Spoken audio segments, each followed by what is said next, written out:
One of the speakers at her funeral was President Spencer W. Kimball.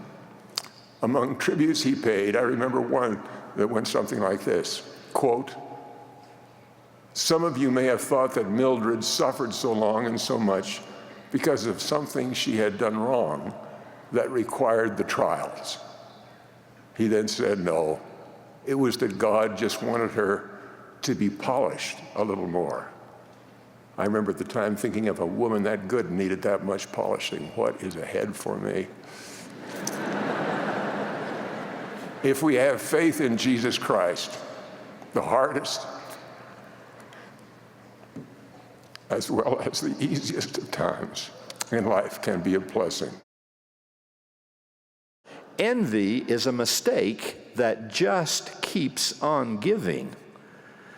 Obviously, we suffer a little when some misfortune befalls us, but envy requires us to suffer all good fortune that befalls everyone we know. What a bright prospect that is. Downing another quart of pickle juice every time anyone around you has a happy moment. To say nothing of the chagrin in the end when we find that God really is both just and merciful, giving to all who stand with him all that he hath. Olavo from Brazil is another example, a true standing minister in his home. Olavo inspired his mother to return to full activity in the church. You can find some of these wonderful stories and many others like them on the church's youth website. Just Google it. Be careful. By the way, the internet, social media, and other technologies are tools the Lord has placed in your hands to help you exercise your priesthood duties and extend the influence of truth and virtue. I was a deacon. I attended with my family the branch of the church in Frankfurt, Germany. We were blessed with many wonderful people in our little branch. One was our branch president, Brother Landschulz. I admired him a great deal, even though he always seemed to be rather serious, very official, and most of the time was dressed in a dark suit. I remember as a young man joking with my friends how old-fashioned our branch president appeared. It makes me laugh to think about this now, because it is very possible that the youth of the church today views me in a very similar way. He extended a call to me to serve as Deacons Quorum President. This is an important position, he said. I was thinking back on this experience, I tried to remember just how many deacons there were in our branch at that time. To my best recollection, I believe there were 2. However, this may be a huge exaggeration.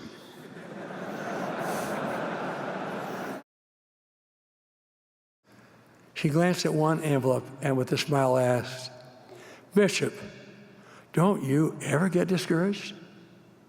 Here's another letter to Brother Bryson. This is the 17th letter you sent to him without a reply." I responded, "Well, maybe this will be the month."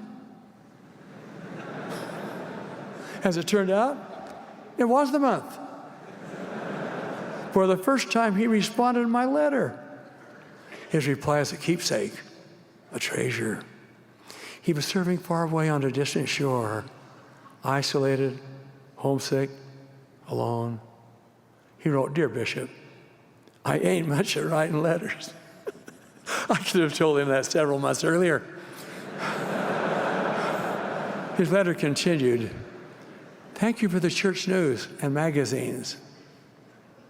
But most of all, thank you for the personal letters." This topic of judging others could actually be taught in a 2-word sermon. When it comes to hating, gossiping, ignoring, ridiculing, holding grudges, or wanting to cause harm, please apply the following. Stop it. It's that simple. I don't know exactly how to articulate this point of not judging others with sufficient eloquence, passion, and persuasion to make it stick. I can quote scripture, I can try to expound doctrine, and I will even quote a bumper sticker I recently saw.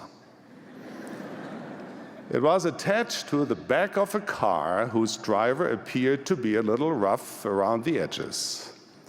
But the words on the sticker taught an insightful lesson. It read, "Don't judge me because I sin differently than you."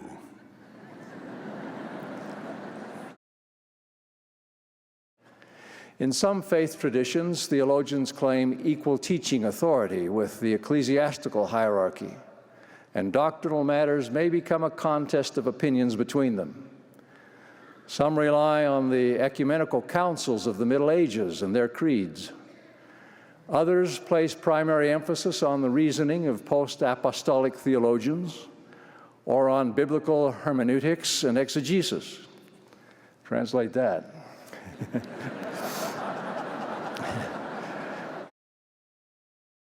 I remember my reaction when I first saw and witnessed a GPS unit.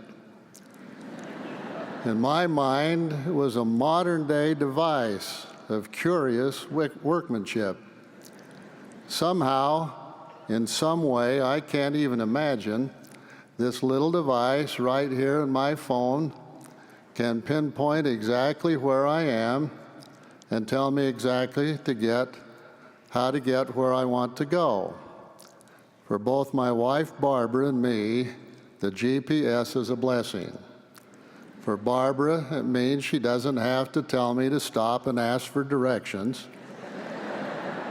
And for me, it means I can be right when I say I don't need to ask anyone. I know exactly where I am.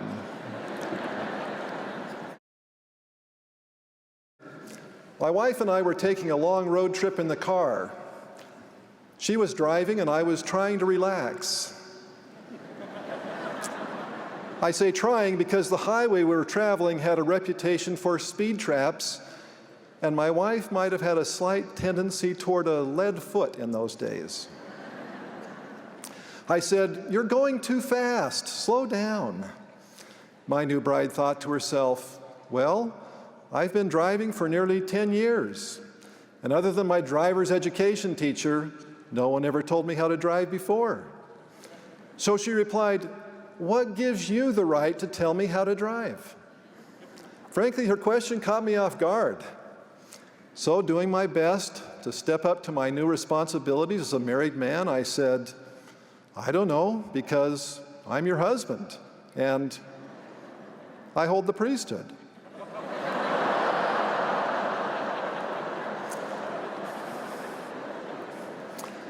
Brethren, just a quick tip. If you are ever in a similar situation, that is not the right response.